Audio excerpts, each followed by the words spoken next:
Avant de rentrer dans le détail de l'actualité économique du jour, je ne sais pas si vous le savez, mais il y aura bientôt une boîte noire dans votre voiture.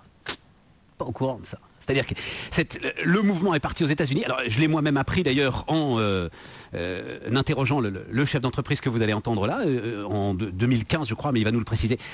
Les boîtes noires seront obligatoires dans les voitures américaines. Alors des boîtes noires basiques, des boîtes noires un petit peu comme ce qu'on trouve dans les avions qui enregistrent juste les paramètres de conduite. Et ça a donné l'envie à un certain nombre d'entrepreneurs d'aller un tout petit peu plus loin et de mettre au point des boîtes noires vidéo. Alors un truc qui se fixe derrière le rétroviseur, vous voyez, enfin, c'est pour vous totalement... vous ne voyez absolument pas ce qui se passe et qui filme finalement ce que vous voyez vous sur la route. Et l'avantage, ça pourrait être par exemple de servir de preuve si jamais il y a un accident ou si jamais il y a le moindre problème. L'avantage aussi, mais on va en parler aussi, c'est qu'a priori vous êtes plus calme et on conduit de manière un peu plus calme quand on a ce genre de dispositif. Mais écoutez ce que ça donne, c'est Boris Brault, donc le président de Road Eyes, qui va commencer à installer ces boîtes noires dans vos voitures. Aux États-Unis, c'est la première génération des boîtes noires qui est maintenant passée au niveau de la loi américaine, installée dans les véhicules à partir de 2015.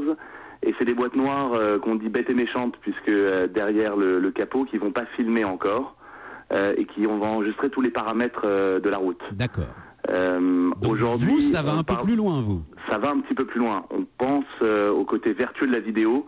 Justement, ces boîtes noires vidéo vont filmer en permanence comme une caméra jusqu'à ce qu'il se passe un événement spécial.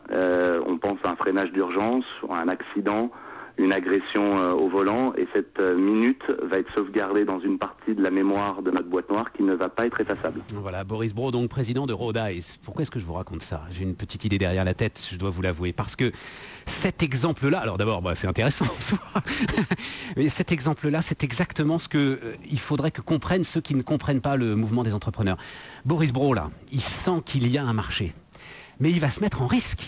Il va falloir qu'il en achète des milliers, peut-être des dizaines de milliers de ces boîtes noires pour les avoir en stock. Parce que quand vous allez les commander sur Internet, si jamais il faut 3 mois pour que la boîte arrive parce qu'il faut l'importer de je ne sais où, ça ne marchera pas.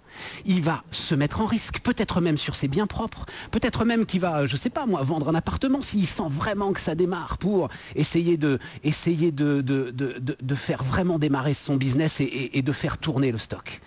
Est-ce que ce risque-là, si ça marche, qui va créer des emplois, qui va créer de la valeur, qui va créer un nouveau besoin, qui va faire tourner l'ensemble de l'économie, ça doit être taxé de la même façon que celui qui va protéger son patrimoine en achetant un bel appartement parisien? Voilà la question fondamentale que posent les entrepreneurs à l'ensemble de ceux qui doivent décider du budget de la nation. On va en parler dans quelques instants et dans une dizaine de minutes. En tout cas, les organismes